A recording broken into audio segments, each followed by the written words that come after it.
भाई मार्केट में एक और गधा आया, पहले इस गधे की बात सुन लो। जो रामपाल के अनुयायी जिनका मानसिक दिवालिया निकल चुका है, वो सत्यार प्रकाश में दी गई नियोग व्यवस्था को विचार तुल्य बता रहे हैं। तो मैं ये कहूंगा उन्होंने उसको पढ़ा ही नहीं। कोई तरीका है क्या? और ये हरियाणा में जो पल्ला उठा करके ये वंश चल रहे हैं, ये क्यों चल रहे हैं? फिर तो सारे वे विचार हो गए।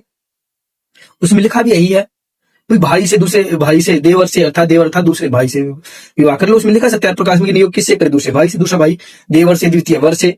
तो उसमें लिखा है और ऐसा ही किया जा रहा है। हरियाणा में तो ये व्यवस्था लागू है। हर जीव तो प्रयास कर रहा है कि उसका कुल चले। हर कोई जीव संबंध बनाता है, यहां तक कि एक वृक्ष भी फल देता है तो साथ में बीज भी होते हैं। बीज आगे आते आगे उसी प्रजातियां चलती हैं। प्रत्येक जीव का, तो ईश्वर का नियम है, ईश्वर का विधान है कि जो जीव जंतु हो सर्वाइव करे, उनके एक पीढ़ी के बाद दूसरी पीढ़ी चले, वंश चले। मैसियान कहते हैं उस सत्यार प्रकाश में, यदि कोई स्त्री पुरुष है और उनमें संबंध, उनका विवाह से पहले जो संबंध होगा वो व्यभिचार कहलाएगा, और विवाह के बाद व्यभिचार नहीं कहलाता। संबंध दोनों बार बने, विवाह से पूर्व भी बना, विवाह के पश्चात भी बना, लेकिन एक व्यभिचार कहला रहा है। एक व्यभिचार क्यों नहीं कहला रहा? क्योंकि विवाह में नियम होते हैं, मर्यादाएं होती हैं, और नियमों से सबकी सहमति से वो इकट्ठे हुए हैं। वंश चलाने के लिए, संतान उत्पत्ति के लिए व्यवस्था दी गई है। तुम अनाप शनाप व्यभिचार ये वो ऐसा ना कहा करो कि महापुरुषों को, देव पुरुषों को बदनाम नहीं करना चाहिए। सारे प्राचीन ग्रंथ का निचोड़ रख दिया। अब हम अपने प्राचीन ग्रंथों को पढ़ना छोड़ देवें क्या? जो प्राचीन ग्रंथों को पहचान करवाती है, उनकी चाबी है, उन तक पहुंचाती है, उनमें क्या दिया हुआ है, तुम उन्हीं पे लांछन लगाने लग गए। तो पहले पूरा पढ़ो, सत्य सत्य ही रहेगा। हमारे ग्रंथों पर यदि आप आक्षेप करेंगे तो वो ठीक नहीं, हम उसका उत्तर देवेंगे। तुम मूर्ख महामूर्ख हो जो अपने देश के प्राचीन ग्रंथों पे उंगली उठा रहे। तुम्हें कुरान में की तो हर बात सत्य लगती है। तो भाई इस गधे की बातें कुछ तो सुनी ली होंगी। मैं बता देता हूँ ये गधा कहना क्या चाहता है। ये गधा एक और गधा है जो स्वामी दयानंद, पता नहीं स्वामी कहना चाहिए या नहीं कहना चाहिए, मैं सच्ची बताऊं तो नहीं कहना चाहिए। मैं बता देता हूं, नशेड़ी दयानंद का चेला है। उसी दयानंद का चेला है जो भांग के नशे में कुछ भी बै बै बै बै करता था, और ये भी उसी की तरह बै बै बै बै कर रहा है। तो इसकी बै बै को बंद करते हैं। और इसने ये बात बोली है ना कि पहले पूरा पढ़ो, तो भाई ये ले, ये तेरी ही पुस्तक है सत्यार्थ प्रकाश, आजा इसी को पूरा पढ़ेंगे और तेरी भै भै भै को बंद करेंगे। आजा भाई तेरी सत्यार्थ प्रकाश को पढ़ते हैं। तूने ये बात बोली है कि भाई संत रामपाल जी महाराज जी के शिष्यों का मानसिक दिवालियापन निकल चुका है। तो मैं तेरे को बता देता हूं भाई, मानसिक दिवालियापन तो तेरा खत्म हो चुका है। तेरा मतलब मानसिक तो तेरा समझ में ही नहीं आ रहा। तू अच्छा, तेरी पता है शक्ल से भी यूं लग रहा है कि तू रोने को हो रहा है। नीयत तो तेरी बिल्कुल ऐसे हो रखी कि थी बस मैं रो लूं, अभी रो दूं। तू रोया ही नहीं है। क्या करें, तेरे स्वामी ने काम ही ऐसे कर दिए, या मैं कहूंगी कांड ही ऐसे कर दिए कि जो तुमसे बर्दाश्त ही नहीं हो रहा। और मैं तुम्हें एक बात बता देता हूं यार, गलती हो गई तो गलती को मान जाओ। बार बार ये कहने से कि जी नहीं सही है, नहीं सही है, वो गलत हो जाएगा। और सारी बात तूने किस पे रखी है? नियोग पे। तो भाई तू ये कह रहा है कि नियोग को हम व्याभिचार बता रहे हैं, तो भाई व्याभिचार को व्याभिचार बताया ही जाएगा। तुमने जो नियोग की बात कही अपने वीडियो में कि नियोग उसका है कि भाई को पल्ला उड़ा दिया, मतलब एक भाई की मृत्यु हो गई तो उसके छोटे या बड़े भाई को ही उसकी विवाहित पत्नी को उसका पल्ला उड़ा दिया, यानी कि उसके साथ वो मतलब विवाह करवा दिया। तो भाई वो नियोग गलत नियोग नहीं है। उस नियोग की तो तेरे स्वामी दयानंद ने बात ही नहीं करी। उस नियोग की बात उसने जो करी है, तेरे को पहले इसमें से ही पढ़ाता हूं, सुन ले, आजा देखते हैं, ये पढ़ ले सत्यार्थ प्रकाश। तो ये है तुम्हारी सत्यार्थ प्रकाश, महर्षि दयानंद सरस्वती कृत। भाई साहब मैं नहीं कहीं से ला रहा, पढ़ ले अपनी प्रकाशक देहाती पुस्तक भंडार, नई सड़क दिल्ली, ये सारा कुछ है, जूम करके देख लेना अपने आप, ठीक है। यही तुम्हारा वो है, तुमने सरस्वती द्वारा 4 वेद। आ जाओ, इसके आते हैं आप चतुर्थ समालास पे।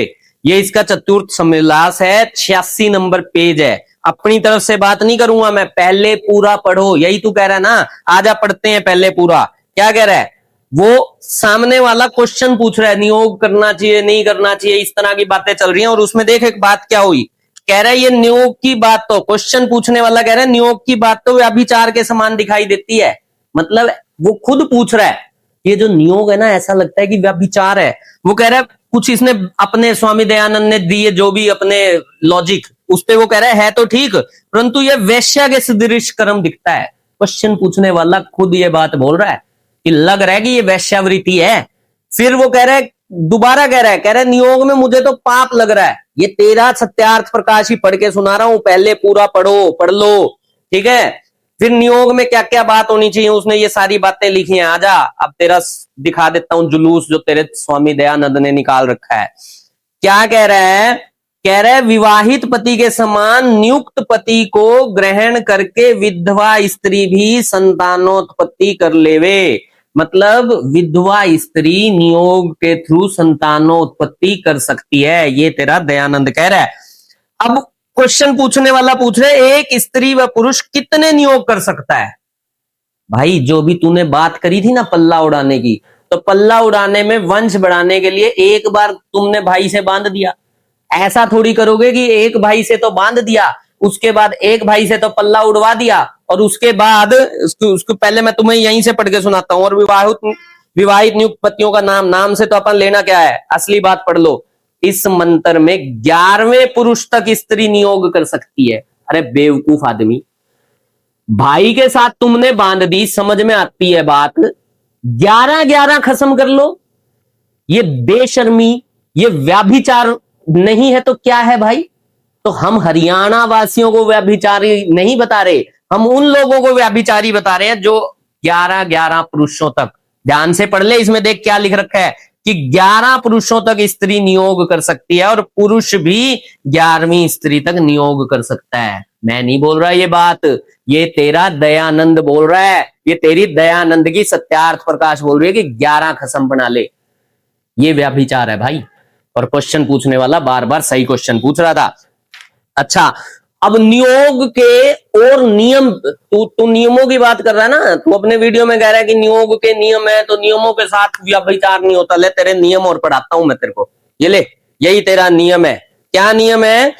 विवाहित स्त्री जो विवाहित पति धर्म के अर्थ प्रदेश गया हो। क्या कह रहा है, ध्यान से सुन लो। कह रहा है जो विवाहित पति धर्म के अर्थ प्रदेश गया हो तो 8 वर्ष, विद्या और कीर्ति के लिए गया हो तो 6, और धन आदि कामना के लिए गया हो तो 3 वर्ष तक बाट देख के पश्चात नियोग करके संतानोत्पत्ति कर ले। बेवकूफों, मतलब किसी का पति विदेश चला गया, 3 साल तक बाट देख ले, नहीं आए 3 साल में तो नियोग कर ले। अब मरा थोड़ी है वो, अब कौन सा वंश बढ़ाना है? तू ये कह रहा ना वंश बढ़ाने के लिए कर दिया, वो तो धन कमाने गया, धन कमा के वापिस आ जाएगा तब कर लेना। बकवास करवा लो तुम लोगों से। फिर तुम ये लिखते हो कि विद्या और कीर्ति के लिए गया हो तो 6 साल में कर लो। क्यों भाई? और फिर आगे और देख, वैसे ही पुरुष के लिए भी नियम है, जब विवाह से 8 वर्ष तक स्त्री को गर्भ भी ना रहे, ये ना हो वो ना हो, तब 11वें। अच्छा, ये पढ़, सबसे सुनने वाली बात, ध्यान से पढ़, इस बात को ध्यान से देख ले, इसको क्या लिख रहा है, पूरा पढ़ लियो इसको। जो स्त्री प्रिय बोलने वाली होवे, जो स्त्री अप्रिय बोलने वाली होवे, मतलब स्त्री अगर ढंग से बात ना करे तो तुरंत उसको छोड़ के दूसरी स्त्री से नियोग करके संतानोत्पत्ति कर ले। मतलब अगर लेडी जो घर में है, फीमेल जो घर में है, वो अगर ढंग से बातचीत नहीं कर रही तो उसको छोड़ के दूसरी स्त्री के पास चला जा। वैसे ही जो पुरुष अत्यंत दुखदायक हो तो स्त्री को उचित है कि तुरंत उसको छोड़ के दूसरे पुरुष से नियोग करके संतानोत्पत्ति करके उसी विवाहित पति के दाएं भागी संतान कर ले। यार क्या बातें कर रहे हो तुम? मतलब पति अच्छे से बात नहीं करता, गंदा पति मिल गया, नशेड़ी पति मिल गया, तो भाई पति को छोड़ के नया पति कर ले और बेटा पैदा करके बेटी पैदा करके उसी को दे दे, भाई तेरा बालक है।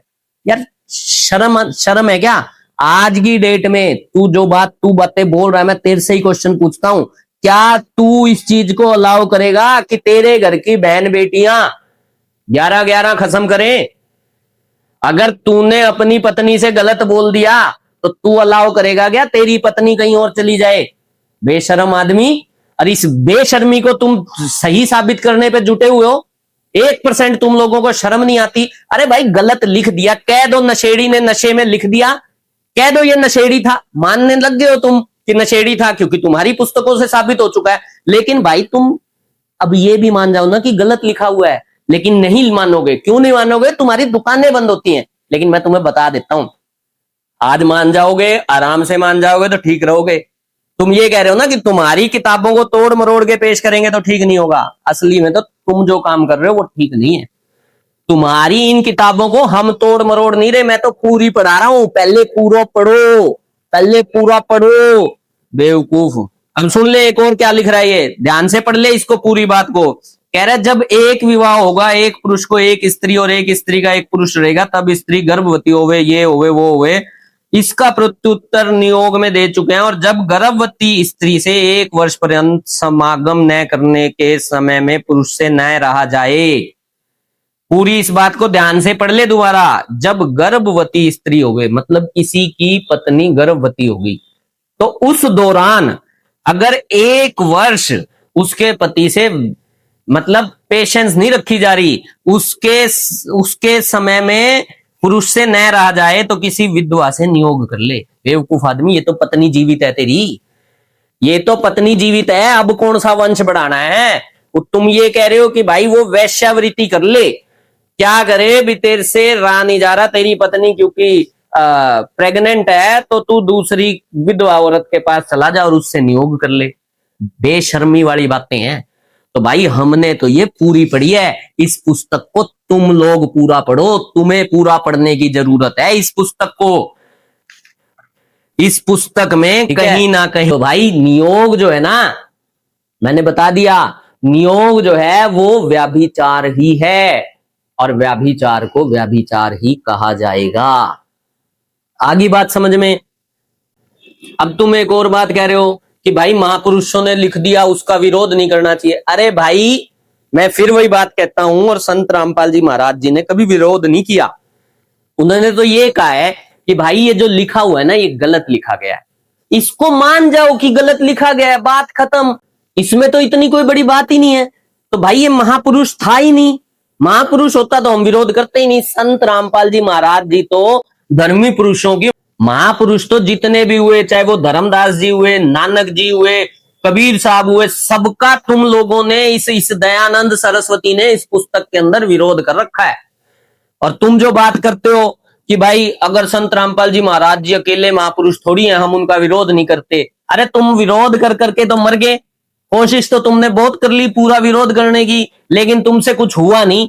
2006 से 2005 से तुमने विरोध करने की कोशिश की, लेकिन संत रामपाल जी महाराज जी की कुछ सच के मार्ग पे चल रहे हैं तो वो हमेशा उभर के सामने आए। 2006 में विरोध किया एक आश्रम की जगह, 2008 में जब संत रामपाल जी महाराज वापिस आए तो 2 आश्रम हो गए। फिर 2014 में तुम लोगों ने विरोध किया। आज देश विदेश में 500 से ज्यादा आश्रम है संत रामपाल जी महाराज जी के, और जलने वाले यूं ही जलेंगे। तो भाई विरोध तो गलत चीजों का करेंगे, और गलत नहीं है तुम प्रूव करो कि गलत नहीं है, वो तो तुमसे होता नहीं। जेल क्यों चले गए? भाई जेल तो भगत सिंह भी गया था, देश के लिए गया था। और संत रामपाल जी महाराज जी अपने बच्चों के लिए जेल गए। संत रामपाल जी महाराज जी के ऊपर जो आरोप लगाए गए सारे के सारे आज केसेस झूठे साबित हो रहे हैं। 14 केसेस में संत रामपाल जी महाराज जी बरी हो चुके हैं। 2006 में जो तुमने कांड करवाया था वो सारे केसेस में संत रामपाल जी महाराज जी बरी हो चुके हैं। तो भाई जेल में तो कृष्ण जी भी पैदा हो गए थे, तो जेल गए क्यों मैटर वो करता है। तो भाई हमारे जैसों के लिए जेल में गए, तुम्हारे जैसों को सुधारने के लिए जेल में गए, लेकिन तुम्हारे जैसे निकम्मे निठल्ले भांग के, क्या बोलूं अब मैं, बंगेड़ियों, तो तुम लोग बंगेड़ी ही रहोगे, और तुमसे कुछ और तो होना नहीं। बस हम विरोध नहीं, अब तुम ये भी आगे कि हम विरोध नहीं करते, थोड़े दिन में तुम्हें नतमस्तक भी होना पड़ेगा संत रामपाल जी महाराज जी के आगे, और मैं गारंटी दे देता हूं होना पड़ेगा, सीधी सी बात है। और फिर कह रहे शास्त्रार्थ के नियम है, तो भाई ये है शास्त्रार्थ के नियम, ये तुम्हारा शास्त्र, नाम तो लिख दिया सत्यार्थ प्रकाश। संत रामपाल जी महाराज जी सच्चाई कहते हैं कि सत्यार्थ प्रकाश नहीं, सत्यानाश प्रकाश है। और अगर ये सत्यानाश प्रकाश नहीं है तो बता दे, इसके अंदर ऐसी ऐसी घटिया बातें लिखी हुई हैं। अभी एक दिन वो दिव्यानंद भी कह रहा था, ले एक बात और पढ़ा देता हूं, लगे हाथ, खोल तो रखा ही है तुम्हारी। और तुम लोग ना जानबूझ के अपनी बार बार तूड़ी करवाना चाहते हो, बार बार तूड़ी। तुम चाहते यही हो कि तुम्हारी बार बार तूड़ी हो। वो दिव्यानंद भी आया था एक दिन सामने, वो कहता है कि भाई उसमें तो ये भी लिखा है कि 16 और 24 का विवाह। भाई मेरी बात तो सुन लो, जितने लोग वीडियो देख रहे हैं उनसे भी एक क्वेश्चन मेरा है, कमेंट में मेरे को जवाब जरूर दे देना इस बात का। और तू और दे दियो भाई, या दिव्यानंद के पास वीडियो पहुंचा दियो और उससे जवाब मांग लियो। वो ये, मैं रियल लाइफ में अगर कोई भी चीज ले, मेरे को मोबाइल फोन लेना है तो मैं क्या चाहूंगा कि अपने लिए जो भी चीज लूं बेस्ट लूं ना, सबसे उत्तम की तो डिमांड करेंगे। अब वो क्या कह रहा था उसके अंदर, वो कहता है कि भाई विवाह की और भी तो उम्र लिखी हुई है। पहले विवाह की उम्र पढ़वा देता हूं मैं तुम लोगों को, लो एक बार पढ़ो इसमें क्या लिख रहा है, ध्यान से पढ़ लो, पूरा पढ़ियो अब ध्यान से। कह रहा है 16वें वर्ष से लेके 24वें वर्ष तक का कन्या और 25वें वर्ष से लेके 48वें वर्ष तक का पुरुष का विवाह समय उत्तम है। ठीक है, बता दिया। कह रहा है इसमें जो 16 और 25 में विवाह करे तो निकृष्ट, निकृष्ट वर्ड का मीनिंग ना बताओ तो डिक्शनरी में जाके देख लियो। निकृष्ट का मतलब होता है घटिया, मतलब 16 की कन्या और 25 का वर यानी कि पुरुष, वो विवाह तो घटिया। 18-20 की स्त्री और 30-35 या 40 वर्ष के पुरुष का मध्यम, मतलब अगर 18 की तो लड़की हो और 35-40 का लड़का हो, ये विवाह थोड़ा सा ठीक है। और उत्तम सुन लो तुम इसकी, बंगेड़ी की 24 वर्ष की स्त्री और 48 वर्ष के पुरुष का विवाह उत्तम है। ये बंगेड़ी दोबारा से सुन ले क्या कह रहा है। कह रहा है 24 वर्ष की स्त्री और 48 वर्ष के पुरुष का विवाह उत्तम है। तो भाई उत्तम की तो डिमांड करेगी ना सारी दुनिया। मैंने कहा ना, मुझे मेरे लिए मोबाइल लेना है, मुझे मेरे लिए शर्ट लेनी है, मुझे मेरे लिए वॉच लेनी है। इस धरती पे हमें कोई भी चीज लेनी है तो हम हमेशा, एक प्रैक्टिकल बात है, हम हमेशा डिमांड किस चीज की करते हैं, हम उत्तम की डिमांड करते हैं, हम बेस्ट की डिमांड करते हैं। तो तुम्हारा वो बंगेड़ी ये बता रहा है कि भाई 24 साल की लड़की होनी चाहिए और 48 साल का लड़का होना चाहिए, ये बेस्ट है। कितनों ने कर रखा है, तूने कर रखा है क्या? हाँ, तू अभी 48 का लग तो नहीं रहा, पता नहीं तेरी उम्र क्या है। तो तेरी फैमिली में कितने लोगों ने कर लिया ये विवाह, उत्तम विवाह। और वो दिव्यानंद वो कह रहा है मैं अपने भगवा उतार दूंगा, तो बेटा तू भगवा उतारने लायक ही है, तू और कुछ करने लायक भी नहीं है। आगे बात समझ में। और तुम लोग निकम्मे हो, निठल्ले हो, निठल्ले और निकम्मे ही रहोगे। तुम्हारी हो रही है दुकानें बंद, तो भाई ये तो दुकान बंद होएगी। अभी भी मौका पड़ा है, नाक रगड़ के संत रामपाल जी महाराज जी से माफी मांग लो। और संत रामपाल जी महाराज जी तो इतने अच्छे हैं, इतने अच्छे हैं, सबको माफ करते हैं। आज तक उन्होंने मतलब किया ही माफ है, क्योंकि भगवान का काम ही माफ करना होता है। माँ बाप कभी अपने बच्चों से खफा नहीं होते, तो उनसे माफी मांग लो। फिर तुम ये कह रहे हो कि सत्य है तो सत्य ही रहेगा, सच्चाई है, सत्य है तो सत्य ही रहेगा। सत्यार्थ प्रकाश नहीं है, ये सत्यानाश प्रकाश है, और यही सबसे बड़ा सत्य है। फिर तुम ये कहते हो कि कुरान की बातें तुम्हें सच्ची लगती हैं, तो सुन ले भाई, संत रामपाल जी महाराज जी सिर्फ कुरान नहीं खोलते। संत रामपाल जी महाराज जी हिंदुओं के चारों तो वेद, हिंदुओं के सारे पुराण, गीता जी, सारे ग्रंथ खोल के अपनी बातों को प्रूव करते हैं। तुमने कह तो दिया कि इसने, बंगेड़ी ने, कि इसने वेद पढ़े और वेदों में पढ़ के उसने बताया कि सूरज पे आदमी रहते हैं, है? सारे मतलब एक तो बात इसने ढंग की बोली हो, एक तो बात इसमें बता दो। और तथ्यों को तोड़ मरोड़ के हम पेश नहीं करते, कोशिश तुम कर रहे हो, हम तो तथ्य सामने रखते हैं। भाई मेरी बात गलत है, मैंने तुम्हारे सामने, तूने कहा था ना पहले पूरा पढ़ो, यही कहा था ना पहले पूरा पढ़ो, पढ़ लिया पूरा, अब बता दियो मेरी बात कहीं गलत हो तो। और भाई फिर वही बात है, संत रामपाल जी महाराज जी तो पूरे विश्व का भला करने के लिए आए हुए हैं, अपना भला करवा लो। बिना बात के संत रामपाल जी महाराज जी का विरोध करने की कोशिश मत करो, ठीक है? वो तुमसे हो तो पाएगा नहीं, लेकिन फिर भी कोशिश ना करो, फायदे में रहोगे। संत रामपाल जी महाराज जी के आगे हाथ जोड़ के माफी मांगो और संत रामपाल जी महाराज जी से नाम दीक्षा लेके अपने मानव जीवन का कल्याण करवाओ। और अगर फिर भी कोई चीज तेरे को लगती हो, अभी भी कोई मतलब तेरी बातों में तर्क लगता हो, लॉजिक लगता हो, तूने ये कहा है कि हम तो विरोध, मतलब हम तो, आप कुछ अगर वीडियो बनाओगे हमारे को गालियां दोगे, तो भाई गालियां तो हम देते ही नहीं, गालियां तो हम देते ही नहीं, क्योंकि संत रामपाल जी महाराज जी के जितने भी शिष्य हैं ना, संत रामपाल जी महाराज जी के शिष्यों को वो संत रामपाल जी महाराज जी रोज सुबह नित्य नियम में पढ़ा देते हैं कि आवत गारी एक है उल्टत हो अनेक, कहे कबीर ना उल्टियो रहे एक की एक, गाली ही से उपजे कले कष्ट और नीच, कले कष्ट और नीच, हार चले सो साधु है और लाग मरे सो नीच। तो भाई हम तो संत रामपाल जी महाराज जी की इन शिक्षाओं पे चलते हैं, तो गालियां देना तो हमें आता ही नहीं और ना हम गालियां कभी देते। तो भाई बिना बात की अनर्गल बातें ना करके संत रामपाल जी महाराज जी के सत्संगों को सुनो, संत रामपाल जी महाराज जी की पुस्तकों को पढ़ो, अपना संत रामपाल जी महाराज जी के शरण में आओ, नाम दीक्षा लो और अपने जीवन का मोक्ष करवाओ। धन्यवाद।